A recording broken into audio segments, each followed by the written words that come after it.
you're here with Katie JD on The Truth.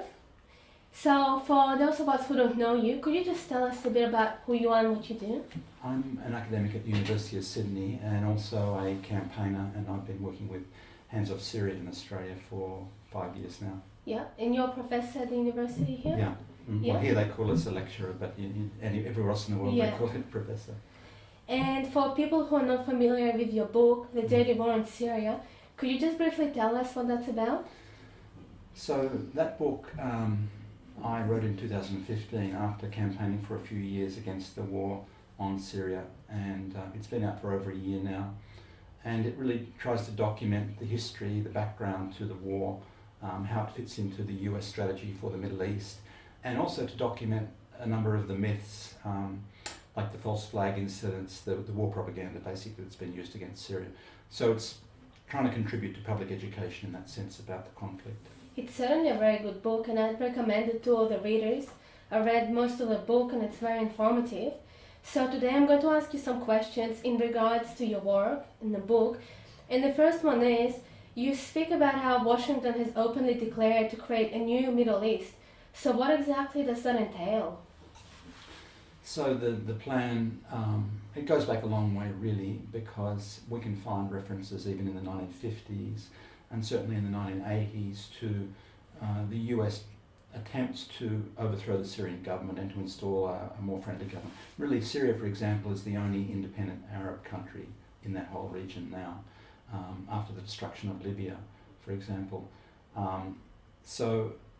And of the countries that don't have US bases in the region, there's Iran and Syria. Basically, that's about it. But the more recent version of it with George W. Bush, if you remember him, was a plan back in the beginning of this century to overthrow 7 governments.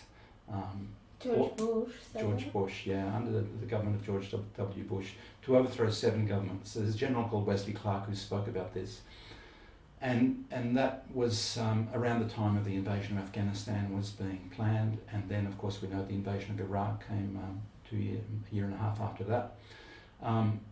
But after those 2 invasions, of course, there was the invasion of Lebanon by Israel in 2006, and at that time the Secretary of State for Bush, Condoleezza Rice, was in Tel Aviv talking about the creative destruction or creative chaos that was going on, the birth pangs of a new Middle East. This was to do with the Israeli invasion of South Lebanon, supposedly to destroy or get rid of the military capability of Hezbollah, the resistance group in the south of Lebanon. That failed really. Israel had to withdraw because there was very strong resistance from Hezbollah. And Hezbollah became very popular in the region after that. But since then we had with the opportunity of the so-called Arab Spring, which the US used to, the status quo was re-established in Egypt, not a lot changed there, but Libya was destroyed and there was an attempt to destroy Syria like Libya. So it was an opportunistic attempt at that time under the Obama administration to destroy those countries. I'm ignoring some of the other politics that are going on in North Africa, because there's also some things going on in Somalia, for example, and Sudan. But so the attempt to really destroy any independent countries in that region has been, the idea has been there for a long time, but it was called a New Middle East by Condoleezza Rice in 2006.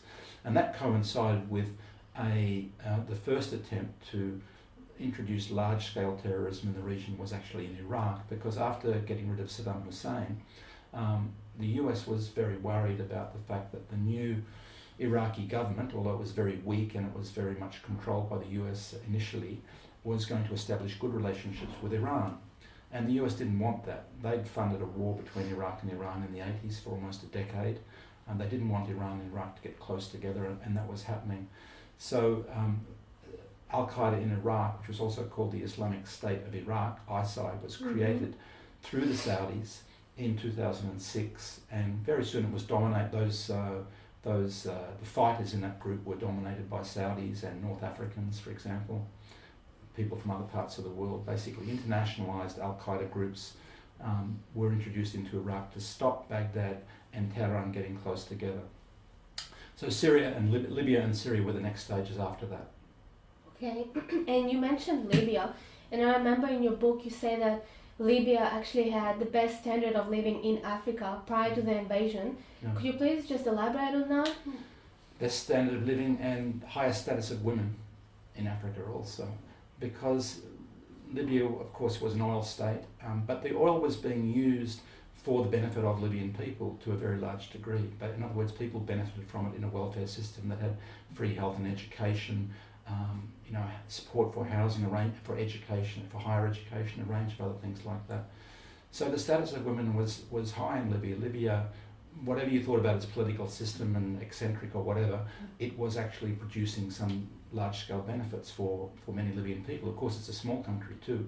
It was very difficult to resist the attacks it came under, and this is where these Al-Qaeda groups were used also out of the eastern part of Syria, saying that civilians were being massacred by the army, when in fact it was an armed insurrection by Salafi groups, now a branch of ISIS, basically, a guy called Belhaj, who was in jail by the Americans and then was released to help form the Islamic Fighting Group, I believe it was called, initially there. Now he's one of the power brokers, one of the warlords in Libya, and been openly acknowledged by important figures in the US establishment. So what happened in Libya was a great tragedy, a terrible tragedy really, but very few people supported Libya at that time.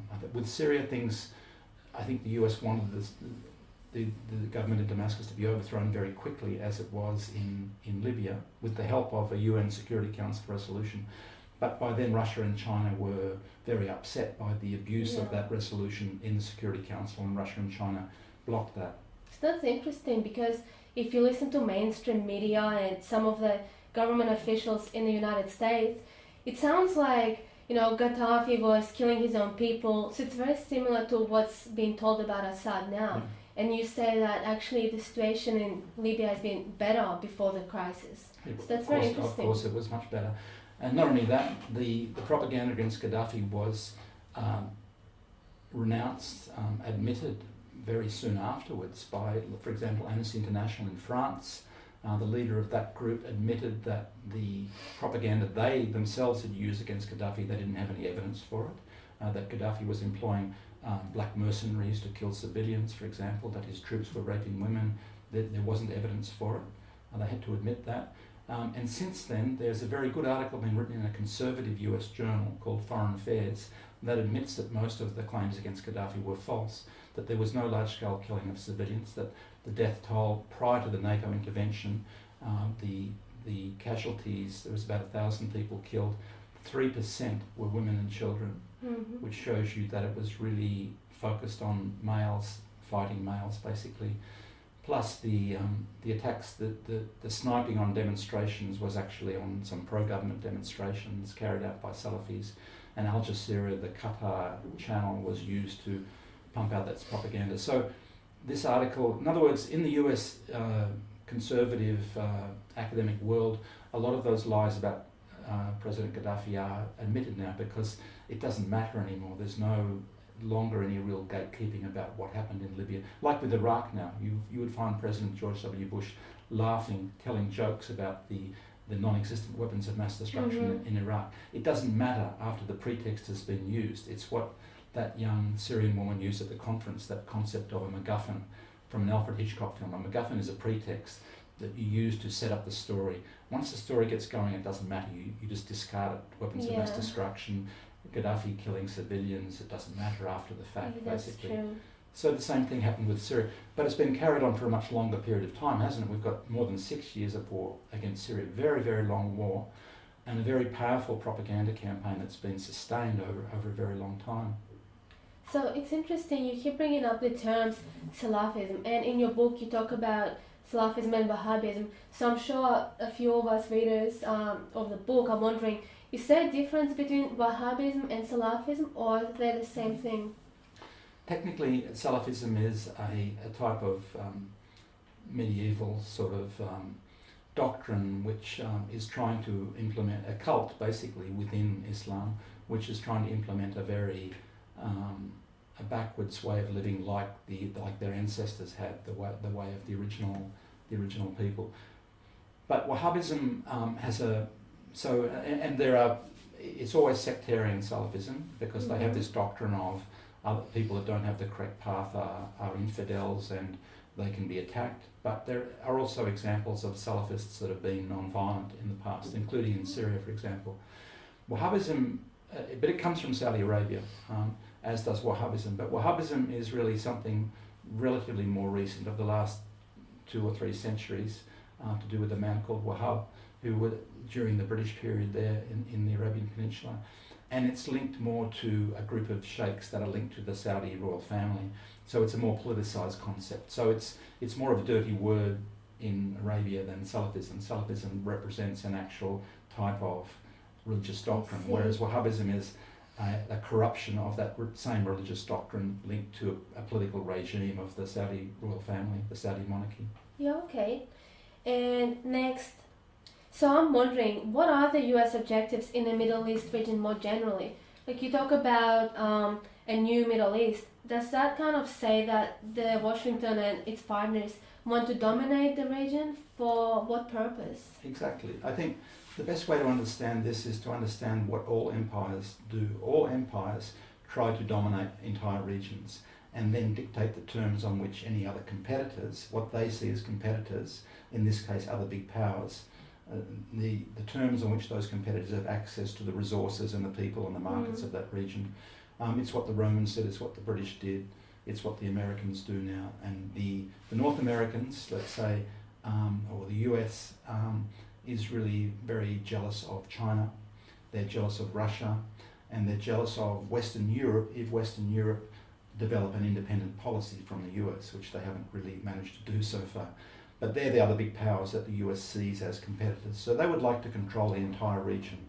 It's not about just getting access to oil or a particular pipeline or something like that, because of course they buy oil from Venezuela, independent Venezuela. They bought it from Saddam Hussein. They want to control the terms on which others have access to it too. And that's why they want to dominate the entire region strategically. It's really what they've done in the past, basically. And their concern is not so much, their concern is little groups, communities and states that are independent, but their eye is always on their competitors. Where is the other big power that's going to take over from me and get control of those resources and exclude me from preferential access to those resources? So that's why their eye is always on Russia and China and Western Europe, the other big powers in the region. Yeah, that makes sense. And why is the West so anti-Assad?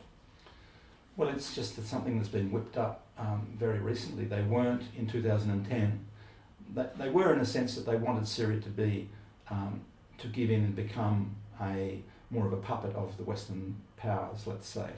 But the hysteria about Assad being the new Hitler or whatever, everyone's the new Hitler when they want to overthrow them and they want to delegitimize them, basically. There's a little comic book that says, everyone I disagree with is the new Hitler. I've seen that. So Assad actually, temperamentally is not a brutal person at all. You can see it from the interviews with him. He's not like George W. Bush. He's not like Donald Trump. He's not like Saddam Hussein. He's actually a mild-mannered eye doctor, who the Syrians themselves call him too soft. They call him too soft. And even people that support him very strongly, they will still to this day criticise him. I've been to Syria 4 times, and every time people have been saying, I love President Assad, but he did some wrong things. He disarmed the police, when they were under attack, for example, and people were killed because of that, basically. As they did with Gaddafi, basically, they said, well, we said all these things wrong about, but who cares, Oh, Saddam Hussein, we told lies about the weapons of mass destruction, or we were misled, but it doesn't matter because he did these other things, he killed the Kurds and so on, and therefore they're better off without him. That's all turned around. You would find most people in Iraq these days would say they were much better off under Saddam Hussein, even though he was indeed a cruel man. Yeah. Unlike Bashar al-Assad. There's a very interesting documentary, actually, that the BBC did on schools in Syria in 2010. It was released in early 2011, just before the Islamist insurrection took place. And it's a very good documentary. It's 5 hours of talking about Syrian school children and the problems of schools and how they get on and so on. Really, in a lot of detail, humanising Syrian people and families and school teachers and children and so on. Nothing like that has been done by the BBC since 2011. Everything stopped. the entire media, even at that level of cultural and person-to-person connections, it's entirely disappeared. Nothing can be said in the Western media, the state media and the corporate media, that humanises Syrian people without a preface, like a religious sort of thing, like a Hail Mary that says, well, Saddam Hussein, the brutal dictator, blah, blah, blah, before you can say anything about Syria. But the BBC was capable of doing quite in-depth, sensitive, culturally sensitive, because, the British are naturally a little bit arrogant about their own culture and their language and so on, but nevertheless, they could do some in-depth cultural programs on Syria before the conflict broke out in March 2011. Now, in the last 6 years, they haven't been able to do anything like that. Well, what I actually find is interesting, and in your own book you talk about it, prior to the conflict in 2011, Assad was actually bringing in stronger reforms, more freedom for NGOs, new media laws, better educational and social programs. So I find it a bit hard to believe that as soon as Assad's bringing in these reforms, that's when the conflict breaks out. What you have to remember with the conflict, that there were two things were going on with the conflict. One, there's a genuine political opposition in Syria, which were indeed involved in demonstrations, in pro-reform demonstrations in 2011. The Muslim Brotherhood took advantage of that by launching a violent insurrection with that as a cover, basically, and drove all of those people off the streets. Now that pro-reform group in Syria still exists because there was indeed a lot of dissatisfaction with the Ba'ath Party and corruption in particular, for example. But most of those people didn't support the Muslim Brotherhood, which got into an alliance with Al-Qaeda almost instantly because they have very similar ideology in Syria and Egypt and Palestine, for example. So it drove those people off the streets. So when Western media talks about the opposition, they're not talking about the Syrian political opposition. They're talking about the armed Muslim Brotherhood Al-Qaeda groups. There hasn't been any significant support from the other political opposition groups, which, for example, signed the Damascus Declaration in 2005. There is a Syrian political opposition, but most of them are in the parliament in other groups in Damascus, not involved with the Al-Qaeda Islamist insurrection there. There's a big difference there. So in terms of the reforms of President Assad, there were some economic things introduced and some changes really to do with markets and opening up the economy to a degree, but without large-scale privatisations. So it was different to the Eastern European reforms, for example. There weren't these huge privatisations which sold off state assets, as happened in Poland and Russia, for example.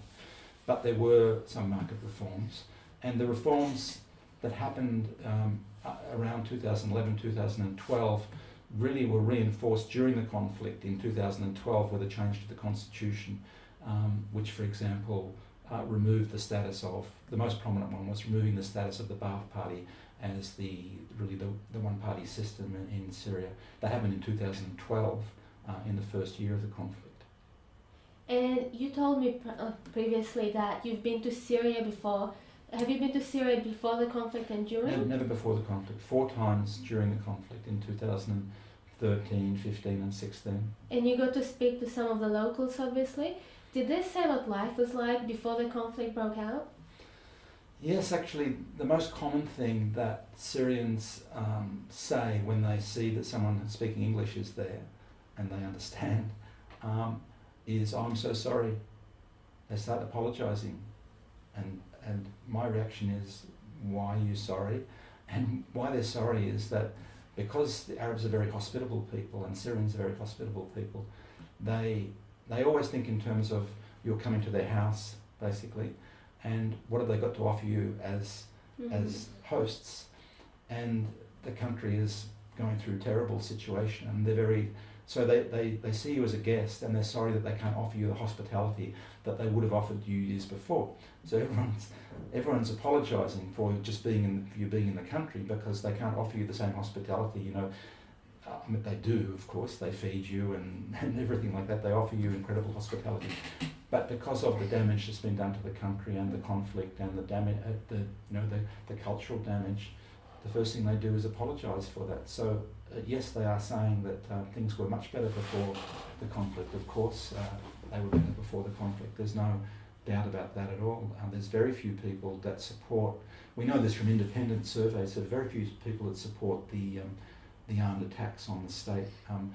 A Turkish group, an independent Turkish group, in the first year of the conflict, did some polls on Syrian people. In other words, genuinely independent group, and they showed that less than 5% supported the armed attacks. So there is support. There is significant support, but it's very small for the armed attacks. It's mainly from families that have been involved in Muslim Brotherhood networks.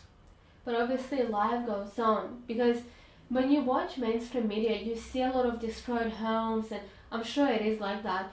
But you get the idea that all of the Syrians are fleeing the country. But from what you say, some people obviously stay and continue their life. And do you know if schools keep working, hospitals keep running, things like that? Yeah, I mean, most of the people that flee the conflict are fleeing inside the country from areas where there's conflict to areas where they feel safer, and that's with the army. So at any given time in the past, you've had maybe 6 or 7 million people who've been internally displaced within the country, and the vast majority of them gone to where the army is. You know, they feel safer with the army. Some of them have stayed in their homes. Some of them have joined where the areas that are occupied by the armed groups. By the way, there's never been more than 10% of the population under armed group control. This is a little bit misleading when you look at the maps of the conflict, because Syria is mostly desert, you know, so if you draw up maps of the country, it's quite misleading. If you look at the populated areas there's never been anything less than 90% of the country under government control. Basically now it's more than 95% of the populated areas that are under government control, basically. And for example, the families from Dara in the south, you know, I've seen them in Sweden. They've gone up into Sweden, which is a safe area because the Druze community up there has resisted the Al-Qaeda groups very strongly. But the families, including the families of some of the people, the jihadists that went into the Al-Qaeda groups from Dara, their families are living with the army. Similar on the coast, a lot of people, millions of people went to the coast, to Latakia, Tartus and so on, from Hama and Idlib and from Aleppo before Aleppo was liberated. So within the country, you can see a lot of evidence of people displaced. They're not living in tents, by the way. They're living in public buildings and sports facilities for the most part. There's very small groups of people living in tents, basically. But then there are people displaced externally. Of course, there's been several million, up to 4 million at one time, less now. Since the Russian involvement in late 2015, there's been quite a substantial return of people to the villages and towns that have been liberated in the last 18 months. I mean, Russia's direct involvement certainly turned the tide. We have to remember that Syria resisted without Russia's direct involvement for 4 years. Resisted the largest organised proxy war in human history, basically, supported by the US, Britain, France and Turkey, Qatar, Saudi Arabia, Israel. So it was a tremendous act of resistance, but it's true to say that when Russia got directly involved with the Air Force in September 2015, things began to turn around, and there is a significant movement of displaced people back to their homes. And you talk in your book how when Washington began its war on ISIS with the drones and bombing, it was quite ineffective. So in terms of Russia's involvement, which also claims it's bombing ISIS, has Russia been effective in stopping the rebels? Or Yes. is there some ploy behind that too? Yes, Russia has been effective. I mean, you're right to say the US began this pretext of a war on ISIS in 2014 under President Obama. At the same time, if you go back to 2014, you'll notice something very interesting, that there were admissions by senior US officials, including the Vice President, Joe Biden, that their allies were funding and arming all of the anti-Syrian groups, including ISIS. Joe Biden admitted that in late 2014, but he didn't accept blame for the US. He passed the blame on to the Saudis and Turkey and Qatar and some of the others, basically. But at that time, with the pretext of the war on ISIS, really I look at it as a type of a cattle prodding exercise. They were shepherding ISIS away from certain areas, like the Kurds in the north of Iraq, but allowing them to go into areas that were controlled by the Syrian government, like Palmyra, for example. Yeah. So they did nothing to stop ISIS crossing hundreds of kilometres of open desert to go into Palmyra at that time. And when ISIS went into Palmyra, they were most of the weapons they had were North American weapons. I was in Palmyra last year in April, in between the two occupations, and there was ammunition still on the ground, shells on the ground. I was asking where that ammunition came from for some soldiers, and it was American weapons that were there that they used to, and Humvees, American vehicles, some Israeli weapons to body armour and so on, but basically they were using American weapons, and the US did nothing to stop them going into Palmyra. Since then, we know in September last year, the Australian Air Force was involved in helping the US Air Force bomb Syrian soldiers who were fighting ISIS in Deir ez-Zor directly. They admitted that too, but they claimed it was a mistake. 2 hours of bombing against Syrian soldiers that had been in position for more than 7 months fighting ISIS in Deir ez-Zor. The Syrian army has always controlled a part of Deir ez-Zor city. It hasn't been totally taken over. So there's huge amount of evidence that there's been collaboration, indirect or direct, between the US and ISIS. Now, when the Russians came in, the Air Force came in to support the ground forces. All the ground forces are still Syrian and regional allies, including some of them supported by Iran. Then there was a significant turnaround in a number of areas, gradual turnaround. But for example, many hundreds of villages were liberated by Syrian ground forces by that combination of Russia, Iran, Syria, Hezbollah, for example. So in the first year, there were more than 400 villages liberated, and people were going back to their villages in country Aleppo, in Hama, for example, and including with the liberation of Aleppo city, that eastern part of Aleppo, where there was only ever a minority of Aleppan people in there, and it was liberated by ground forces, mainly by ground forces at the end, but the Russians played an important role there, as in Palmyra, in demining those areas, in setting up safe zones, in humanitarian support, and the air attacks were stopped because of the controversy and the propaganda wars on Aleppo city, and also because there were still a lot of civilians in the eastern part of Aleppo city. It turned out about 100,000 civilians in East Aleppo.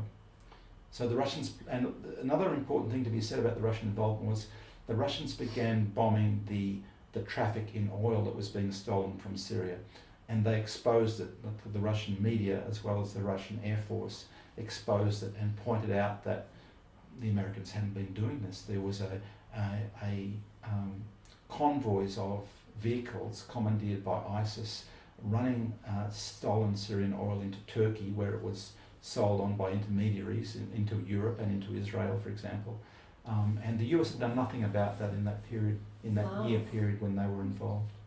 But the Russian Air Force and then RT television, for example, showed what they were doing, and also they showed the links between Turkey and ISIS. And you don't think that Russia might have its own interests in protecting Of course it Syria? does. Of course it does, yes. President Putin spelt it out fairly early on, and it's important for his own political support at home, that there was a much stronger support for Russia being involved in Syria to protect against the similar sectarian Islamist attacks in the Caucasus through Russia, because there'd been a history of that sort of terrorism in Russia itself, and still is. Yeah. And I believe the opinion polls at the time showed that 70% of Russians supported Russia being more involved in Syria to prevent terrorist attacks in the Caucasus, and the southern part of Russia, for example, and about 50% supported them being involved in Syria for the sake of defending Syria. So it's, and I think the way it was put also was that a lot of that Russia owed it indeed to Syria in a way, because a lot of the people in the Al-Qaeda groups were indeed from Chechnya, and so indeed there was a demonstration of having Chechen troops in the Russian army involved in Syria to show that the Chechens were also playing a positive role there too. So there's been a direct relationship between the conflicts that happened and still to a degree happen. There's been terrible terrorism in Russia in the past 20 years too. That's true. And a lot of it funded from Saudi Arabia, as indeed was the case in Syria. And also, when you were in Syria, did you get to speak with any of the government officials? The first 2 times. The last 2 times I've been in Syria, I was really over there talking with research groups about my book, and spoke to some Syrians. But the first time I went there, and to some extent the second time we were talking. Which was when? The first time was in late 2013, and we met a number of government ministers and religious leaders, community leaders, and then we also had an extra week to go and talk to people in the street and other people. So on that first occasion, the first part of the tour was very organised and very controlled, and the second week I was there, I was talking to a wider range of people, and since then I've made my own contacts and my own connections. So it's important to speak to officials there because the Western media has basically blockaded them and banned them and said you can't talk to these people, you can't talk to the leading religious figures, the leading Christian figures, the ministers in the Syrian government, you can't talk to the president. The Australian media attacked me for meeting the president, talking to the president, but really... You spoke to Assad himself? Spoke to Assad in 2013, and that was just considered banned. You can't do that. And the journalists joined in, the journalists who claim to presenting both sides of the story and presenting, liberty of people to talk to anyone they like. No, they didn't believe in that. They attacked me personally for talking to Syrian ministers. So the greatest source of censorship in this country came from the so-called supporters of freedom of the press here, that they were really enforcing a very one-line story, and anyone who departed from that should be attacked. They did it back in early 2014, they did it just before the conference we held here in 2017. What I find interesting is that I remember a while ago when the conflict first broke out, and I think when the chemical weapons were dropped, the United Nations Special Mission went into Syria to interview people, and it was under the impression that we're not sure who used the chemical weapons. It could be Assad, it could be the rebels. But then they were replaced by the Human Rights Commission, and they didn't even go into Syria. They interviewed people out of Geneva, I think. But it's just strange to me that you're going to make such a grand accusation against a leader of a country, but you don't even care to go into the country to interview that person. Isn't that kind of odd? Yeah, there was an important change in the United Nations groups that were looking at Syria in 2012, you're talking about, and there was a special mission in Syria in 2011, 2012. The group was headed by a Norwegian general and a NATO general, Robert Mood. He did indeed go to Hula. The Hula massacre was the big controversy of early 2012. It was a false flag incident, a massacre carried out by the groups within the Free Syrian Army, the Farouk Brigade in particular. There's a chapter in my book about it. It was a murder of about 100 villagers. Many of them were identified as pro-government because they'd taken part in the elections, in the National Assembly elections and the constitutional referendum in early 2012, and the sectarian groups had declared a boycott on those elections and threatened with death anyone who took part in those elections back there. So some of these groups in Hula had taken part in those elections, and some other families were identified as being pro-state, if not pro-government. And as those groups were being driven out of Homs City in early 2012, they carried out those massacres and blamed the government. Now, the mission you mentioned, the United Nations Special Mission in Syria, actually visited Hula after that. It was controlled by the Farouk Brigade at that time, and the Farouk Brigade manipulated the people they spoke to. And the UN group came away saying, well, we heard two different stories, we don't know what to make of it, basically. They were there. They heard different stories, they offered to help with further investigation. The statement we issued after Al-Hula is still valid, which means we have been there with an investigative team. We have interviewed locals with one story, and we have interviewed locals that has another story. The circumstances leading up to Al-Hula and the detailed circumstances, the facts related to the incident itself, still remains unclear to us. We have put this together, the facts that we could establish by what we saw on the ground. We have put together the statements, the witness interviews, and we have sent that as a report to UN headquarters in New York. And then the assessment on what's the way forward, will there be a different investigation, is a matter for headquarters in this context. But if we are asked, obviously we are on the ground and could help facilitate that. happened at the UN at that time was that mission was dissolved. It was abolished, basically. They were withdrawn from Syria and replaced by a group, a commission of inquiry into Syria, which, as you say, never visited Syria. It was co-chaired by a US diplomat, a woman, Karen Abu Zaid, I think her name was, Koning, Abu Zaid Koning, and she was the co-chair with a Brazilian man of this committee. They never went to Syria, and they issued a very vague report blaming unnamed supporters of the government for carrying out that massacre without any motive whatsoever. So the propaganda at the UN level really shifted at that time, and that report and that incident, the Hula massacre, was used to for a large range of governments, including the Australian government and European governments, to downgrade their diplomatic relationships with Syria, not to break them off, but to downgrade them. And really it was a common European policy. Virtually all the European countries had that common policy, still have that common policy to this day, but based on a lie, based on a false flag incident of that time. And it's true that a lot of the Western media outlets who actually blame Assad for attacking his own people have actually never even gone into Syria to interview people. Isn't that right? They make these false accusations, but they haven't even gone to Syria. They haven't gone to Syria in most cases. Even groups like Amnesty International, for example, Médecins Sans Frontières, they've never been in Syria. They have no people in Syria in recent years, let's say. So they depend upon the partners that they have. And they've all chosen partners in the areas controlled by what they call the rebels, which are really overwhelmingly Al-Qaeda groups, basically. They control very small parts of the populated areas of Syria. When people like me go to Syria and we visit what they say are government-controlled areas, they have this impression, they convey that the government only controls a part of Syria. As I said, the government has always controlled the vast majority of the populated areas. I went to Syria in 2015 and travelled by road between Tartus, Latakia, Homs, Damascus and Suwaida. That there is at least a majority of the populated areas of Syria by road. It was controlled by government. They didn't go to Aleppo because there was significant fighting there. So even in 2015, which was a better situation than 2013, the government controlled the major parts of Syria.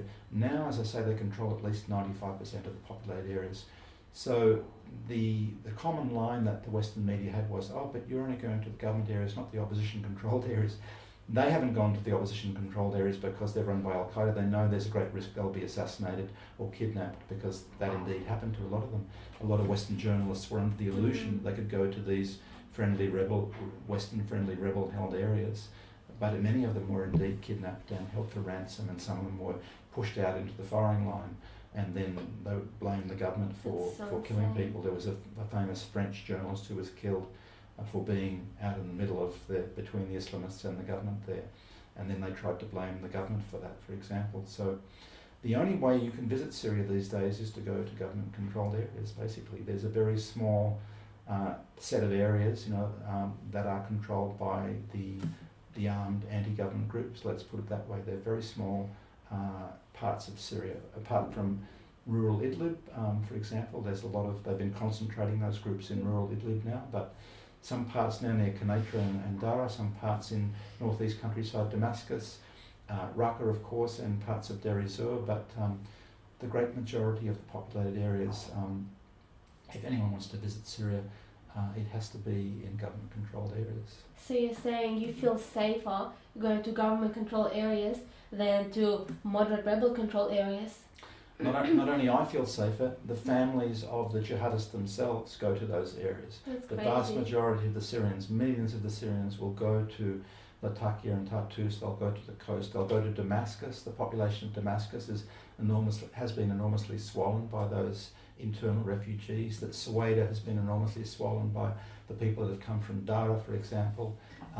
The villages in Hama have gone to the coast. Now they've gone back to Hama. The villages from country Aleppo are going back to the villages in country Aleppo as the Syrian army liberates it. So it's a trend across the country, and you'll find not just the Syrian government sources talking about that. The UNHCR, the UN missions in Syria now, which are have been funding Syrian government agencies for a number of years. They didn't do it in the early days, it's true, 2012, 2013, there was some uncertainty amongst UN agencies about whether the government was going to survive, but since at least late 2013, 2014, the UN agencies are in there verifying a lot of the, where the displaced people are. There's no real controversy about where the displaced people are and their movements within the country. So I guess that's where you can kind of see hypocrisy. If Assad government is so evil and they're killing their own people, they're indiscriminate, kind of points out that it's strange. Why would Syrian people and yourself and other journalists go to the government areas if Assad is so evil, right? That's right. It's one of the major ways that you can determine the falsity of the claims against the Syrian army that people, I've been in countries where there are fascist states and people are afraid of the army. That's not what's happening in Syria. You look in Damascus, for example, there are military checkpoints all around Damascus because of the suicide bombings that have come into Damascus. So if you visit Damascus, which is 98% government controlled, apart from those outer northeast areas, you will go through checkpoints all the time, some more in some areas than others, and you will see interactions between people and the Syrian army the whole time. And you can see it's not that they are in fear of those people. The army is a big army in Syria, and it comes from all families, and all families have lost people in this war. There's been almost 100,000 Syrian soldiers killed. So you will see lots of communities from every community. It's not just Christian or minority communities. It's all the communities of Syria with pictures of their loved ones that they've lost during this war. Everyone has lost people. The army is very popular in Syria. There's another way that you can see a very strong public presence of support for the government, in this case, not just the army, for President Assad, and that is the elections, the presidential elections in 2014. Now, if you say to people that the president got a very large majority of the votes, they'll say, it was all controlled by the government and so on. And you say to them, what about in Lebanon, where hundreds of thousands of people turned out to vote in Lebanon, and they were overwhelmingly trying to vote for Assad? What was going on there? They have no answer, because the Western media showed huge traffic jams in Beirut of people clearly with their signs and symbols and so on wanting to vote for Assad. That in Lebanon they couldn't be pressured by the Syrian army or the Syrian government in Lebanon. But also you say that NATO has said that 70% of Syrians have voted for Assad, right? It was the NATO the consultants, and also the groups themselves, the armed groups themselves, felt betrayed in Aleppo in 2012 because the majority of the population in Aleppo was betraying them. They were reporting to the army on the armed groups, and Aleppo was even more Sunni Muslim than Syria. It was 90% Sunni Muslim, Aleppo city, but the armed groups themselves were complaining to the Western media, to Time magazine and Newsweek, that these people all supported Assad and supported the government. They were informing on them to Assad, and of course it didn't matter. It's only inconvenient to a religious fanatic if people don't support you. It's fatal to any sort of revolution, of course. So then, you're right, later on the NATO consultants estimated that the population was about 70% support of Assad, and I would estimate that support for the army is much, much greater than that. It's more like well over 90% of the people support the army in Syria. Well, that's all good. I guess my next question is, there's been a heavy focus by Washington on Syria, and I'm kind of wondering, why go for Syria rather than Iran first? Iran has larger reserves of oil and natural gas, and it's a larger country territorially. So why would they focus more on Syria than Iran? One at a time. That's the answer, really. Libya didn't take that long. Unfortunately, Libya didn't have a strong army. It had some divisions which could be exploited. Didn't have strong partners. Syria has a strong army. It has strong popular support for its army, has a strong nationalist tradition, and the Soviet Union and Russia had always been strong allies, and Iran had been a strong ally. So they couldn't get to Iran without going through to Syria. They say, the road to Tehran was through Damascus, really. Remember, of course, they tried for a number of years they were threatening Iran for many years over the nuclear energy program, with the idea that there was it was a type of unilateral disarmament process. So the US had some Europeans and also Russia under the former Mr. Medvedev, to try and control the proliferation of nuclear arms in Iran. But they gave up after about 5 years. But we were on the verge of World War III over that conflict for a very long time, and the Obama regime backed off the pressure on Iran at that time. And since then, of course, the Europeans and the Asians have now come into Iran and strengthened Iran economically in many respects. So that period was really, the way I look at it is the pressure that was there on Iran before Syria was put onto the back burner because it was too hard. So Syria is an easier target for the time Syria being? is not an easy target, but it was an easier target than Iran, because Iran is a very big country, it's the strongest country in the Middle East, basically. But it's, even though it's a theocracy or a sort of a hybrid democracy-theocracy, it's a big, powerful country, and it's anti-imperialist. It's very strongly anti-American because of its history, because they were dominated for a generation by the North Americans, and they don't forget that, and they're very determined to maintain their independence. And immediately after the Islamic Revolution, they formed a very good relationship with Syria, even though Syria is the most secular country in the entire region. I don't mean by that it's not influenced by religion, but I mean that it's more pluralist in the Middle Eastern sense. Secular means more pluralist than non-religious, and it's less religious than all of the other states around them. Lebanon has a sectarian constitution. Israel, of course, is an apartheid religious type of state or sectarian state. So Syria is the most independent of all of the Arab secular countries, and it's a major obstacle. Iran is still there as an obstacle to US domination of the region, but they have to do it one at a time effectively. They can't, even as big as they are, as big as the US is, it has its own problems, and it doesn't want to run many wars at once. They of course are running many wars at once. They still have problems in Afghanistan, they still have problems in Iraq, but they couldn't contemplate taking on Iran at the same time as they can't subjugate Syria. Well, let's remember, Hitler tried to wage wars into France, and perhaps that's why he lost. So. Exactly, and Napoleon too. But Iran is still on the agenda? Iran is still on the agenda, but it's on the back burner, basically. You're right to say that empires, with their arrogance, always overreach themselves, and that comes to their downfall. It was the downfall of Napoleon. It was the downfall of Hitler. The US doesn't see itself in the same category, in that it doesn't regard itself as an imperial or colonial power, but it faces those same sorts of limitations, and the arrogance is often the Achilles heel of those big projects.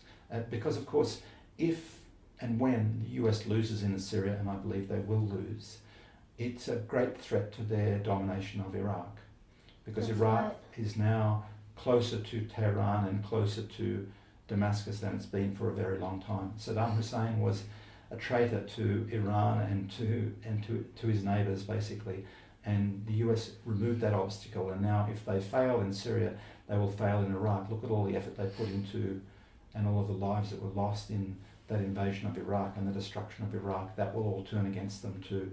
So it is quite a parallel. There are lessons, I believe, to be learned by the German invasion of Russia 76 years ago now, almost.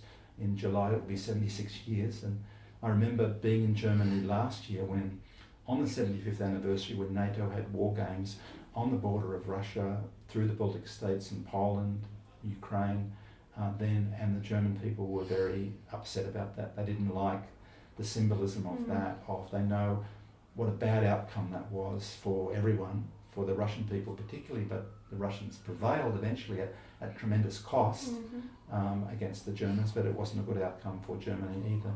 So there were 90% of the German people were against that type of provocation against Russia there. So it remains to be seen if the Trump administration in the US will, as they claimed they were going to do last year, back away from that confrontative politics with Russia and Syria, because that is really I believe, the failure is going to hurt everyone, but it's going to also cause important setbacks for the US. You mentioned Iraq, and I actually have a question in regards to Iraq.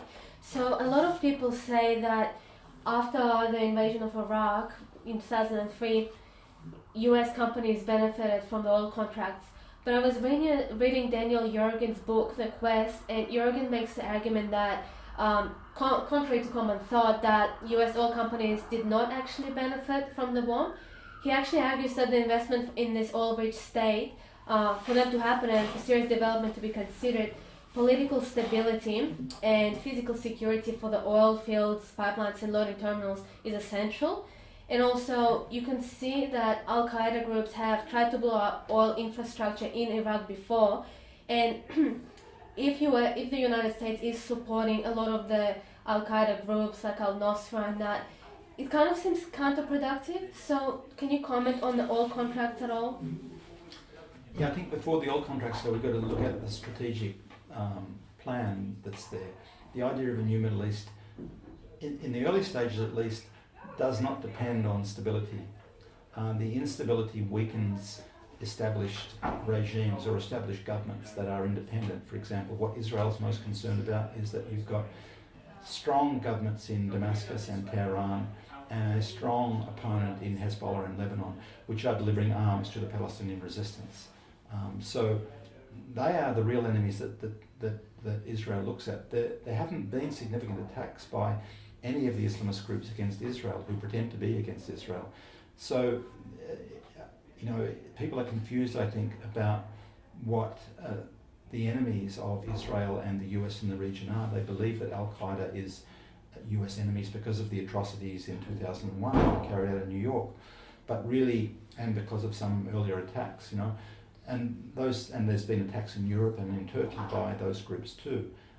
But really, the greater enemy they see are these powerful governments in the region there. So, in the first instance, I don't believe that stability is the major concern of this overall plan. Later on, you're right, and there is that dynamic in Iraq that you mentioned also. That, for example, instability in Iraq, yes, it's an obstacle to the oil industry and the smooth business of the oil industry, but there's also a power play going on there, political power play going on there, which in Iraq has included the recovery of some political will by Baghdad, by the government. And what is not really well recognised, I don't think, is that, the government of al-Maliki in Iraq, for example, over a number of years, was establishing some significant differences with the US from 2005, 2006 onwards. And part of that was in the strategic relationships with Iran and with Syria, and part of it was in trying to regain control over the oil industry in Iraq. Well, Iraq is, an oil economy in many respects. So a lot of that had to do with trying to keep a national interest and not privatise everything of the oil industry as the US preferred. They did that with Iran, by the way, in the 1950s, when they destroyed the Iranian government in the 1950s and installed the Shah. Then, of course, the US oil under Operation Ajax, the US oil companies moved in because they were, upset, and the British were upset about the nationalisation of oil there. Well, with Iraq, there was an attempt again in the early 2000s to renationalise or maintain control over the Iraqi national assets, and that was a source of tension between the admittedly weak government in Baghdad and the US. That also involved a conflict with the part of the north, which was a Kurdish sort of enclave in the north under Barzani, that they were trying to get control of, and as a type of a province to get control of some of the oil there, and they had their own conflict with Baghdad. And so the US has been playing that Kurdish card in the north of Iraq as well as in Syria to try and weaken Baghdad. They don't want a strong Baghdad now. So there was that political conflict within Iraq itself, which led to them pushing Maliki out and getting another guy from the same party, because it's a party system, it's not a presidential system, unlike Syria. So I think you have to see what's been going on politically within Iraq and the political differences between the US, still a type of an occupation power in Iraq, and the the Iraqi government. So in the short term, or the short to medium term, stability is not the main aim. The main aim is political control, and a political control which is in favour of US and its key allies, Saudi Arabia and Israel.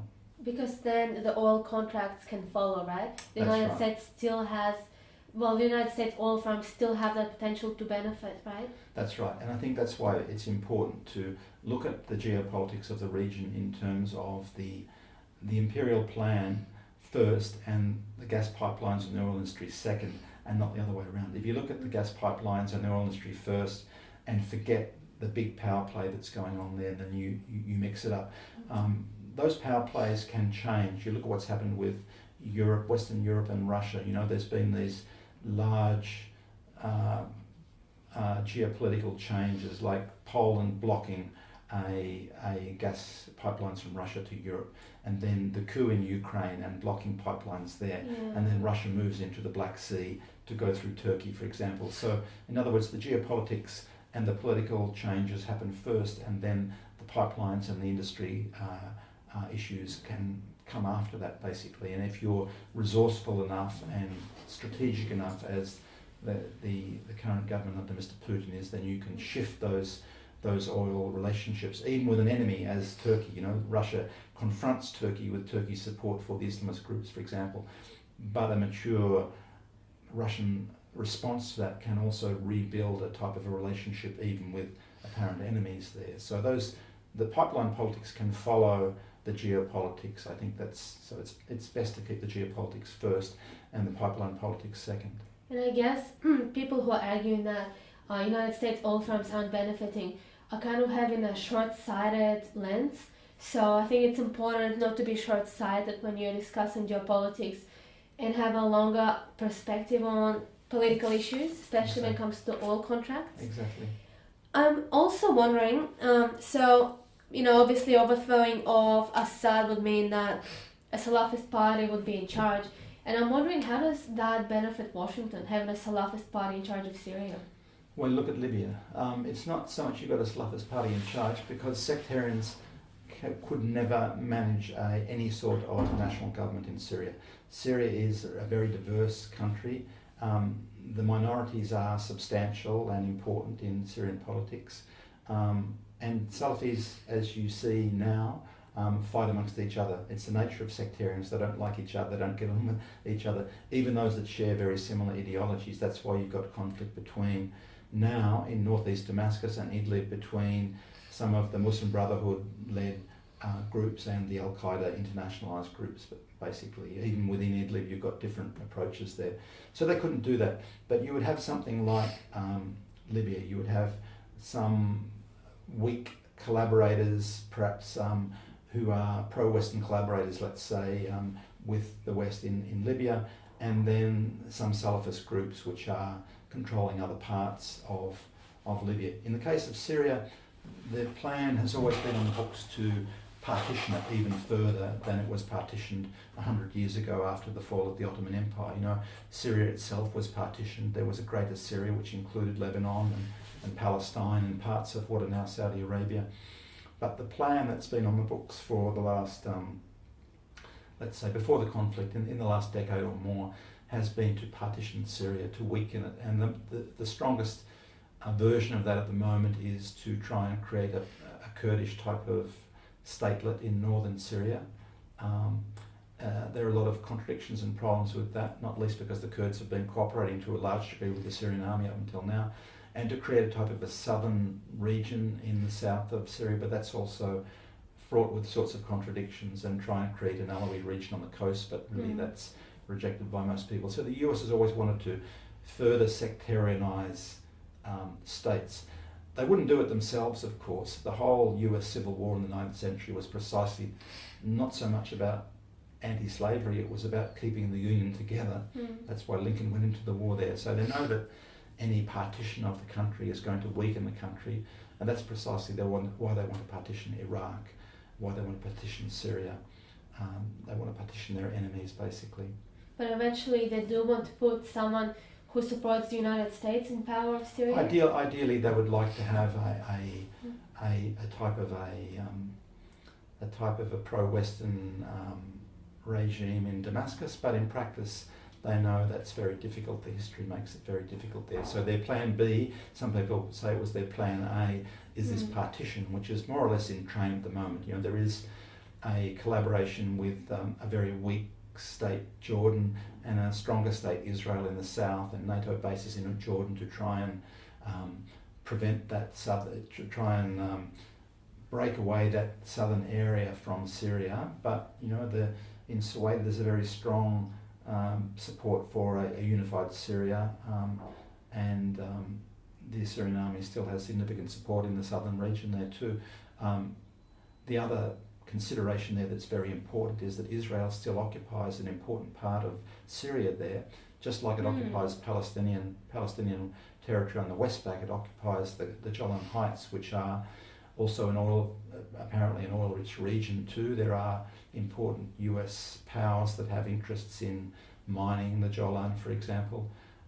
So if there were a section of Syria carved off, the southern region of Syria, it would make it easier for the Israelis to proceed with their claim, which is already out in the open, to carve out that slice of Syria for their Greater Israel version of things too. And the Kurdish region in the north, you know, conflicts between, of course, between Syria and the US on that, but also between Turkey and the US on that. But there you've got a population which has been, to a fair degree, migrant and refugees, a lot of refugees from Turkey, which has the biggest Kurdish population, pushing some other minorities out of the area of northern Syria. And up until now, a lot of the Kurdish population has been very linked into Syria and had support from the Syrian army too.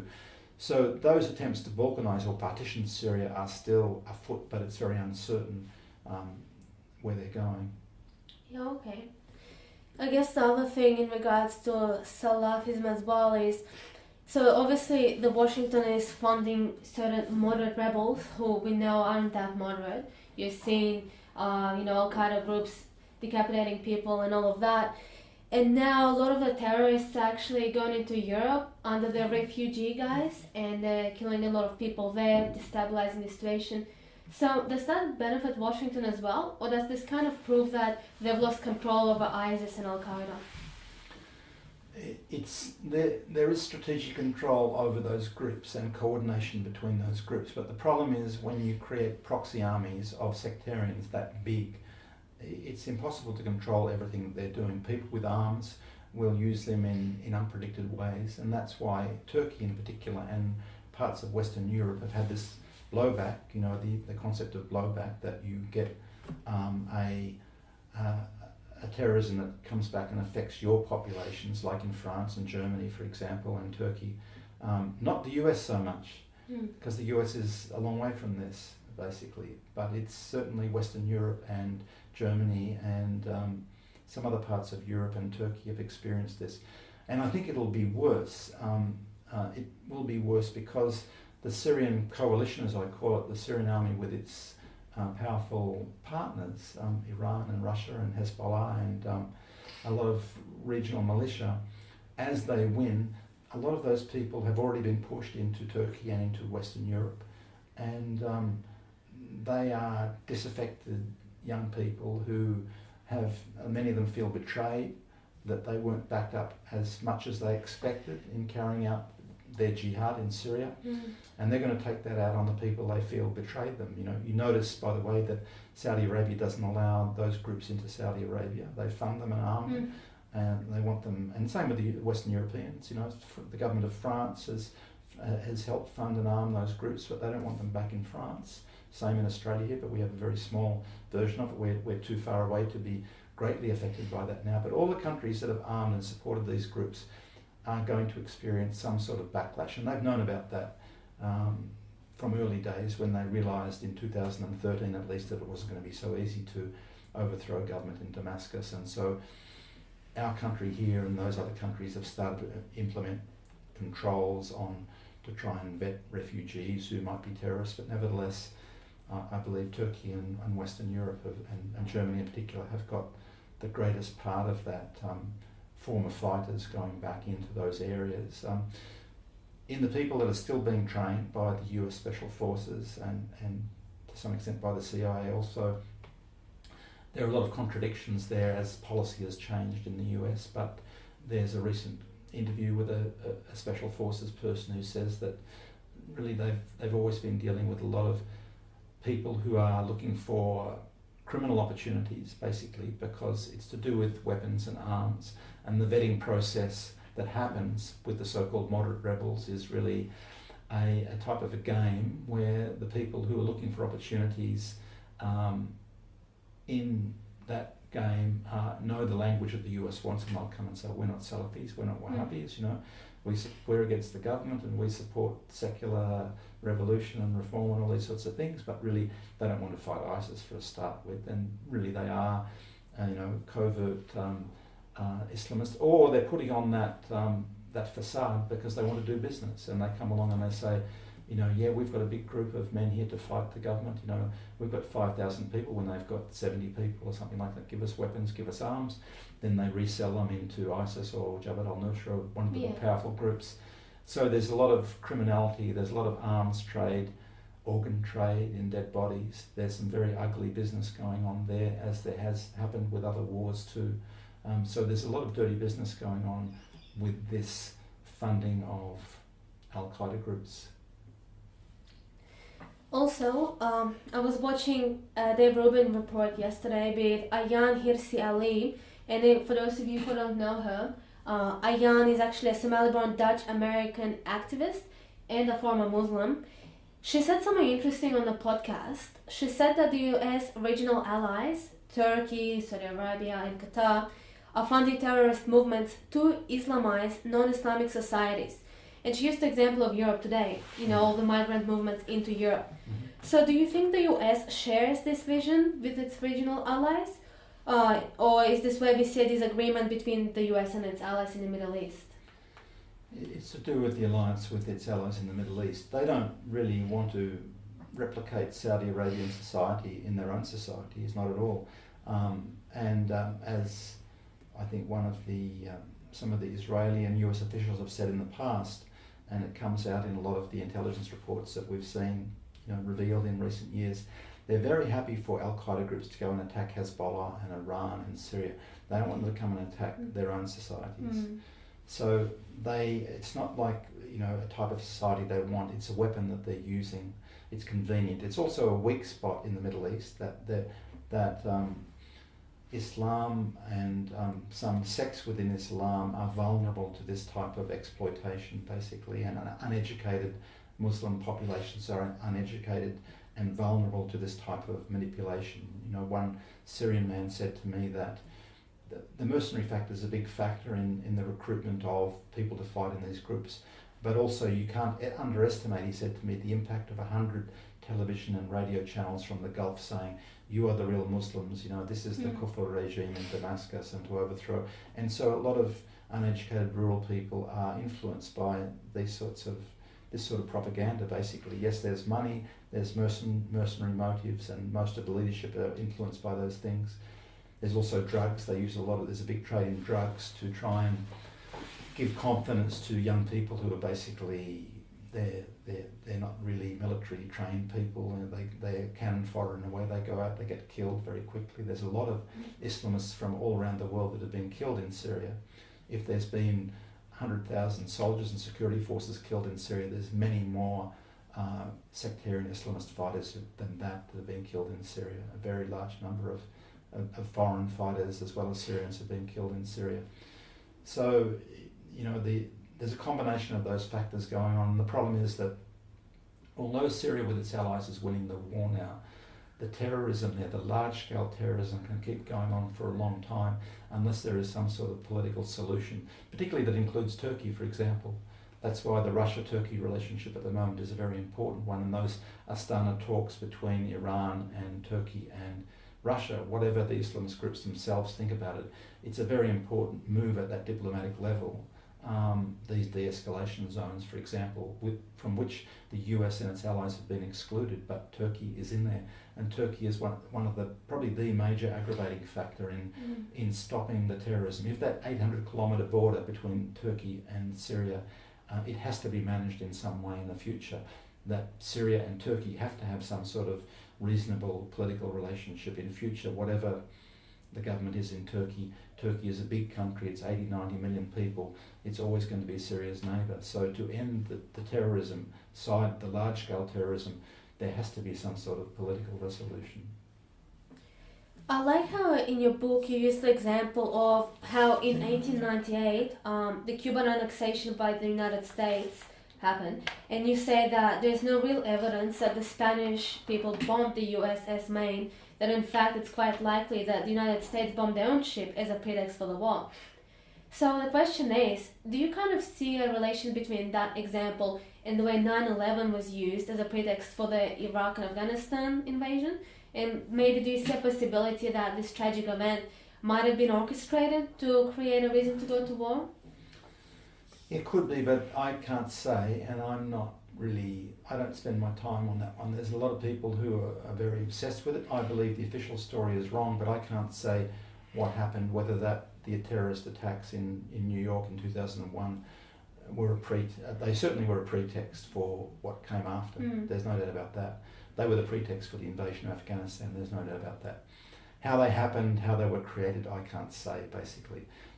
Similarly with the Maine, that no one really knows to this day, but it was certainly a pretext for the US to enter what was happening then was a war of liberation by the Cubans against the Spanish, and then became the so-called Spanish-American War. It was certainly a pretext. However, it was engineered. There's a monument in Havana, Cuba, which says, the victims of imperialism, implying that the US had killed their own sailors for that pretext. But no one can definitively say there. It was certainly the pretext for the US getting involved there and more or less snatching victory from the hands of the Syrian patriots who'd been fighting for decades against the Spanish, and it destroyed the possibility of an independent Cuba for many years in Cuba until 60 years later on the revolution with Fidel Castro came about. So these things as pretext, certainly the Maine was a pretext, 9/11 was a pretext, a range of pretexts that we used and are still being used in Syria. In many respects, like the young Tiana Sucre said at our conference, they become a MacGuffin, that they are a pretext that was important at that time, but given what comes afterwards, they lose their importance. Not that 9/11 loses importance for US people, but it's not the concern of Syrians or Afghans or Iraqis or Libyans or all the people who suffered, the many times more than 3,000 North Americans who were killed in September 2001. It's no longer of importance to the millions of Middle East people who were killed after that. What were the origins of that pretext? And I think now I can ask you the most important question. So we talk a lot about how Washington is involved in destabilizing Syria and financing and training the rebels. I would like to know if you have any specific names of people in Washington who are part of the funding and the training of the rebels. Yes, we know a number of individuals who were directly involved in the funding and training. There was the former US ambassador in Damascus, Robert Ford, was trained under a man called John Negroponte, who was involved in training death squads in Central America and death squads in Iraq. We know that there's a strong historical connection between the creation of those, what were called death squads in Central America, and what are now called moderate rebels in Syria. There are important historical connections. We know that this man, John McCain, who's coming to talk this month at this university, was involved in direct connections with those death squads in Syria and death squads in Libya, and has been directly linked to ISIS and all of the major armed groups that the US has used against the Syrian government. So we know very senior officials. We know that the Vice President, Joe Biden, said that he blamed his allies for funding and arming all of the anti-Syrian groups there. So we know that there were important players in the Iraq conflict who were involved in, but really initially with those Al-Qaeda groups, they used the Saudis. Some of the Saudis have admitted arming the groups in Dara at the beginning of the conflict in Syria. So there are a number of people who've made admissions along these lines. We know that in this country, our Prime Minister and our military officials, senior military officials, have admitted killing Syrian soldiers as they were fighting ISIS in Deir ez-Zor. We know people have made these admissions. Talking about Turnbull? The Prime Minister Turnbull and some senior officials, at least one senior official in the Australian military, admit that that operation that advantaged ISIS and killed illegally at least 100 Syrian soldiers and wounded another 100 fighting ISIS. They claim it was a mistake, but there was no legal basis for Australian Air Force or military of any form operating in Syria at that time. We know, there were an Australian general that was involved in the attacks on Fallujah in Iraq in 2004. There are a number of senior officials who've been responsible for these sorts of things. What are their names? Do you know? Jim Mullen in 2004 in Fallujah, Malcolm Turnbull, John Howard in the Iraqi illegal war on Iraq. But specific incidents, we know with some specific incidents like the Deir ez-Zor massacre, we know that Australian officials were involved, Turnbull and one of the senior military officials. So the problem is that if you look at the International Criminal Court, it's almost entirely Africans who are there, almost entirely Africans. We know that international law is an arbitrary thing that effectively has been rather a colonial and racialist construction. I think that's why a lot of the African countries have spoken openly about withdrawing from the International Criminal Court. International criminal law does not really exist as an independent force in resolving these sorts of conflicts. But somehow they have to be resolved at an international level as well as at a military level. You mentioned Joe Biden. Could you please talk about the connection between him and the Islamist groups?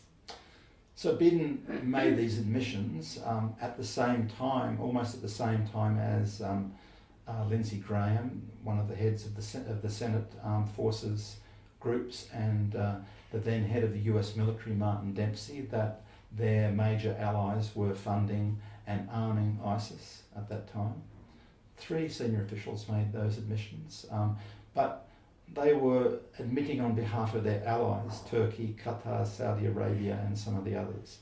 They were making those admissions on behalf of their allies, trying to hold themselves at arm's length from that source. We know in practice that it's a fiction, that there's no possibility of the US providing US arms to its allies and allowing them to pass it on to terrorist groups, because there is international law, there is US law, there is a US institution that actually licenses the re-export of all US arms. They don't allow their allies to re-export US arms without giving permission, formal permission.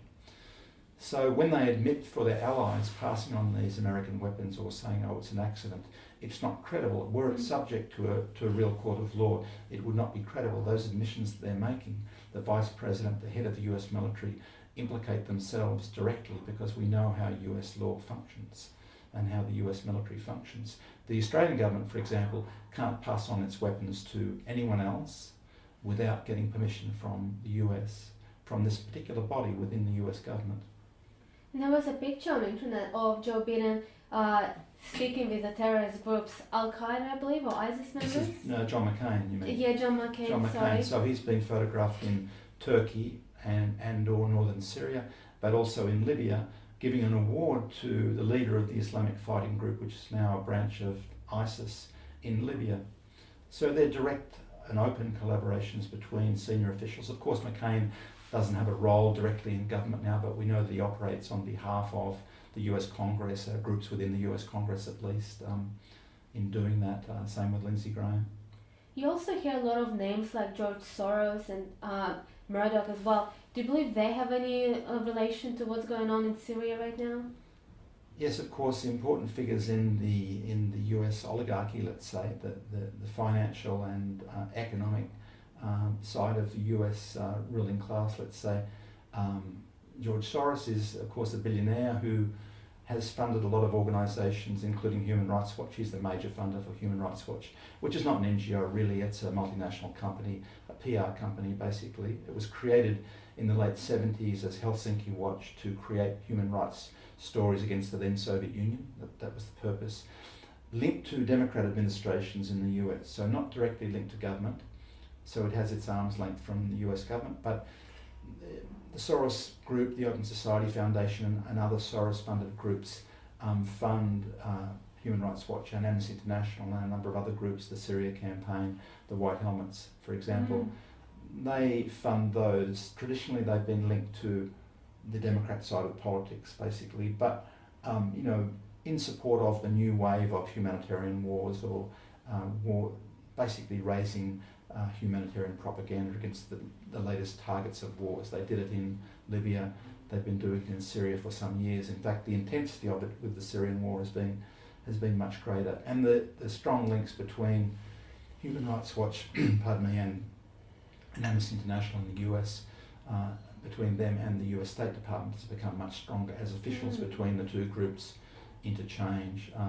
With Murdoch, of course, a major media mogul in this country, in the US. He was an Australian originally, had to become a US citizen to further his media interests in the US. But apparently Murdoch has direct economic interests in the war too now that he and some of the others have a stake in the exploration for oil in the occupied territories of Syria. Is the part of Syria that Israel occupies. A group called Genie Explorations That's right. have some interest in the drilling for oil and gas in the occupied territories. So you brought up White Helmets and a few other groups, and you've yourself mentioned in your book that a lot of the videos that they create have been fabricated and there's no real basis to them, such as with the death of 2,000 children and things like that. But let's start with the White Helmets. What's the controversy surrounding them? So the White Helmets now, it's very clear from all the evidence that they are really a PR group and perhaps a medical support group for the armed groups. They've only ever existed where the armed groups, the Al-Qaeda groups, the Western Syrian Al-Qaeda groups, not so much until now with ISIS, although one of the factions that was in Aleppo has now joined ISIS and they were closely linked into the White Helmets. For example, the major evidence that links them is that there's a lot of video and photographic evidence that shows exactly the same people that are carrying weapons, and the logos of the armed groups are also wearing the logos of the White Helmet and being involved in supposed rescues. So that's the major evidence that links them, and also the Al-Qaeda groups thank them and acknowledge them specifically as being part of the revolution. So they're very tied in to that in many, many ways, and whatever the Western media defence of them, the pretext for them and the Oscar that they gave to someone for a documentary on them, the evidence is absolutely overwhelming that they are an auxiliary of the Al-Qaeda groups and involving the same people, basically. It's been another way of getting funds into those armed groups and also providing PR documentaries and video evidence against the Syrian government, trying to say, through chemical weapons incidents, for example, the recent one in Khan Sheikhoun, for example, was involved the White Helmets, and they fund their information back to Human Rights Watch and back to Amnesty International and some of the other Western groups, basically. But it's just another way, another intermediary to confuse the direct links between the Al-Qaeda sectarian Islamist groups and the Western governments, basically. In the case of the White Helmets, they are directly although they claim to be independent, they are directly funded by the UK government and the US government and one or two of the other European governments, over $100 million from the British and the US government alone. Is there evidence to support that? They've said it publicly. Boris Johnson, the UK Secretary of State, and the State Department representative said openly that what they contributed, how much money they contributed directly to the White Helmets, just as the White Helmets were saying they were independent of any government. They've admitted it openly.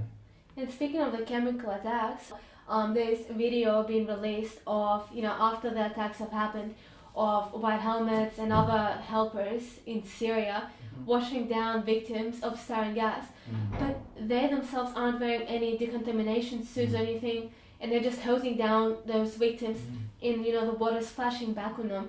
And I'm not an expert, but it seems to me that if you're dealing with a chemical agent like that, you're going to be wearing a proper suit to protect yourself from that. So does that kind of say that it's fake, or maybe it's not sarin gas, but a different kind of chemical agent? Yeah, even before they were washed down, there were pictures of people wearing sandals, standing in Yeah, that's what a I puddle mean. of sarin. One drop can kill you on the skin. So they've created some evidence to show that there was some contamination or people affected by sarin when it was tested in Turkey, when they moved some people to Turkey. So who knows what happened in between the actual incident. I mean, I think the most reliable evidence on that has come from that MIT professor who was a consultant to the Pentagon, Professor Ted Postol from MIT. And the advantage is that he's genuinely independent. He's not coming from the Syrian or the Russian side or the American side. He's actually North American, but he doesn't have any political ties. He's genuinely independent. And he doesn't ask us to believe him. He's a scientist who sets out the evidence and shows you. And he's done it in a number of respects. One was the first conclusion that he presented was, on analysis of the initial White House report, was that there was no evidence that whatever the chemical was that was identified from a particular ditch there, and it seems like it wasn't sarin, but there was some other type of chemical substance used there. People said they could smell it. Sarin you can't smell. That it hadn't come from a plane, that it was detonated on the ground. He produced forensic evidence to show that it was detonated on the ground. So it had to be detonated by someone in the region, though only it was an area controlled by the Al-Qaeda groups. That was the first thing. The other thing is there's a series of elements, themes of evidence that were exposed about that incident in Khan Sheikhoun, which was the pretext for the Trump missile attack later on. A half-hearted attack, you might say, because although they managed to kill a dozen people, half civilians, half soldiers, it didn't have any military significance particularly. It was a symbolic thing. I believe the Russian and the Syrian military believe it was a political strike. It was done for political purposes and mainly domestic political purposes. The second thing about the Khan Sheikhoun attack was that there were tweets about a chemical attack, a chlorine attack, before the incident happened, the day before. They're well documented now. The White Helmets were included in it. The White Helmets were tweeting about a chlorine attack the day before. It was obviously in the same area. And then people are also saying they smelt things. And there was a deregistered British doctor, British Pakistani doctor, who claimed to be receiving these patients early on. So now that they've locked in on the details, and you can say, well, they were talking about it before it happened and rescuing people before it happened.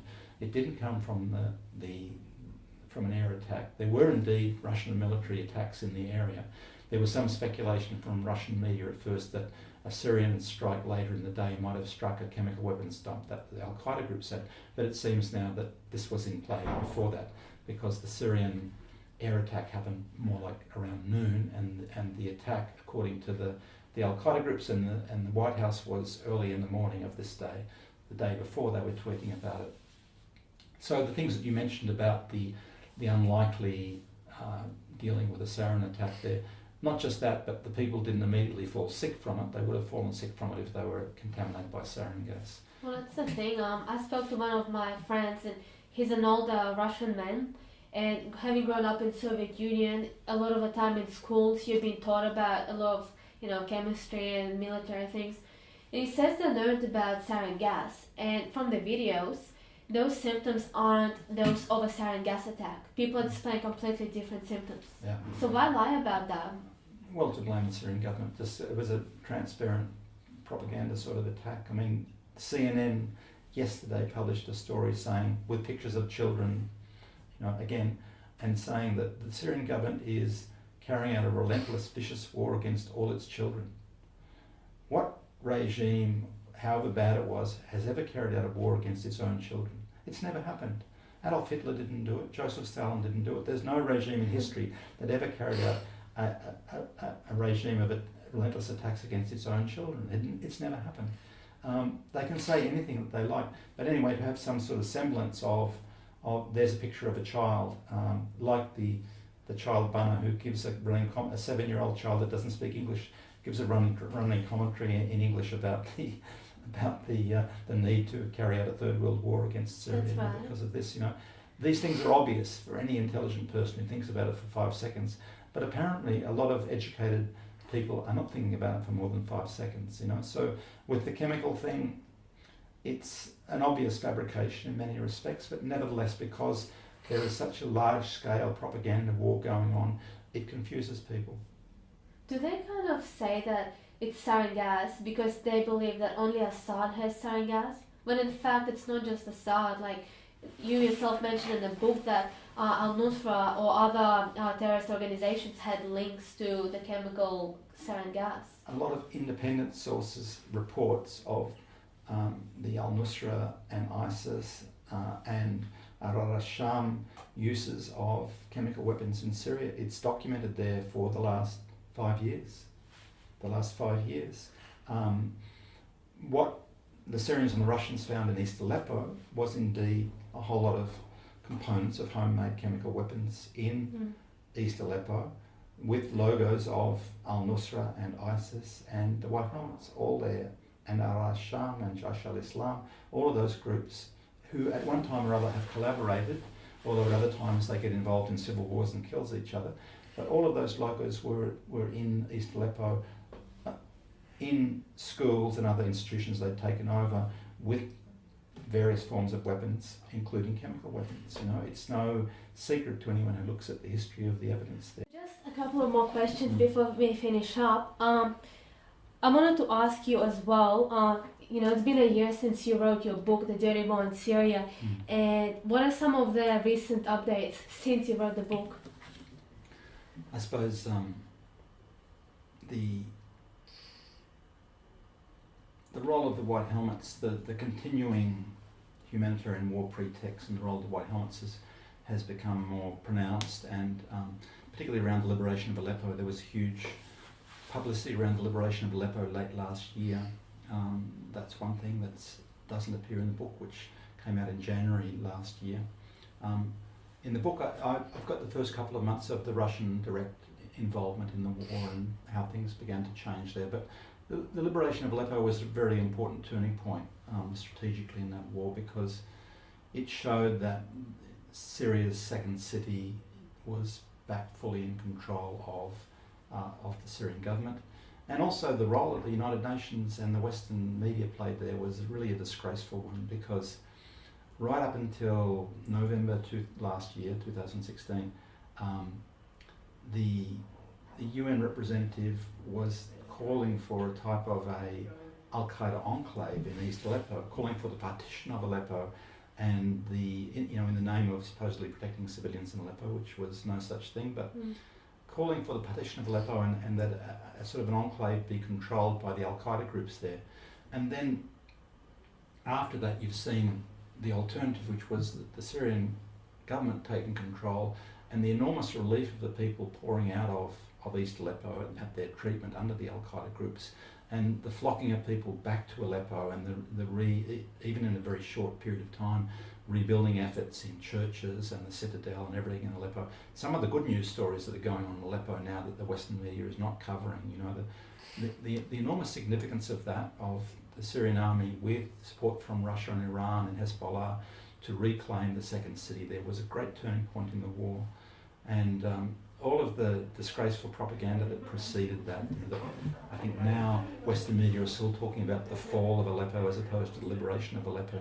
They have no interest in talking to the people in Aleppo about these things at all. Last year it was Save Aleppo. These were huge things.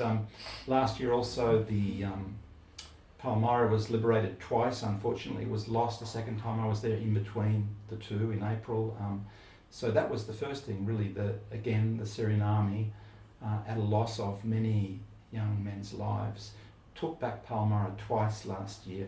That shocked a lot of the world, because here was, with all the myths going around about how Syria wasn't really fighting ISIS and Assad had created ISIS and so on, all of the fake stories that were going around. Here the Syrian army had reclaimed an iconic part of central Syria. And then after that, the same year, the second city back to Syria, and in neither case was really the Western media, Western audiences must have been seeing this, but they didn't really appreciate it or understand it. They tried to cover it up with these stories about, the executions of thousands of people and so on, or the deliberate murder of civilians. And still to this day, this week, as I said, CNN is saying, there's a war of extermination against all of the children of Syria. What's going on? This is just completely over the top. propaganda, the only purpose of which can be is to try and hide the aggression, the criminal aggression that's been going on against Syria this whole time. Or maybe to speed up the process of getting more involved in Syria. Because every time you tell someone that children are being killed... Yes, but they're losing, they're failing, Yeah. they're failing quickly.